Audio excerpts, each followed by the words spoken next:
Përshëndetje. Partia Socialiste dhe kandidatët e saj nuk kanë asnjë vizion dhe asnjë program qeverisës, të vetmin mjet kanë propagandën dhe manipulimin me të vërtetën.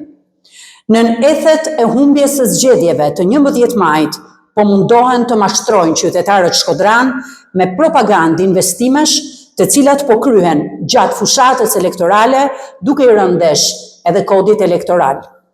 Ish nënkryetari I Bashkisë Shkodër, Onit Bejleri, si një Benjamin dhe besnik I Benet Becit, po përdor të njëjtën formë presioni dhe kërcënimi si lideri I tij, Edi Rama.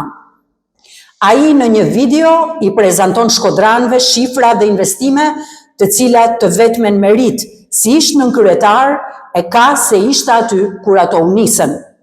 Të gjitha projektet që ai prezanton janë hartuar dhe miratuar në kohën kur Bashkia Shkodër drejtohej nga Partia Demokratike, por qeveria e kandidatit Bejleri nuk I miratoi dhe as nuk I financoi asnjëherë këto projekte, duke e lënë Shkodrën me zero investime vetëm për hakmarrje politike, duke diskriminuar Shkodrën dhe duke e lënë jashtë vëmendjes së zhvillimit.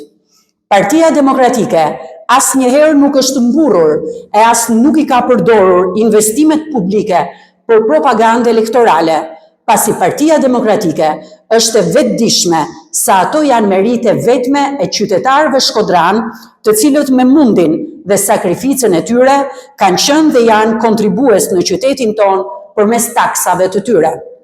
Shfrytëzimi I propagandës dhe presionit përmes saj ndaj votuesve është shkelje e ligjit elektoral. Kandidati socialist dhe ish nënkryetari I Bashkisë Shkodër duhet të preokupohet më shumë sepse Benet Beci rriti të gjitha taksat vendore dhe rriti çmimin e ujit të pishëm, duke rënduar ekonominë familjare të gjithë banorëve të territorit të Bashkisë Shkodër.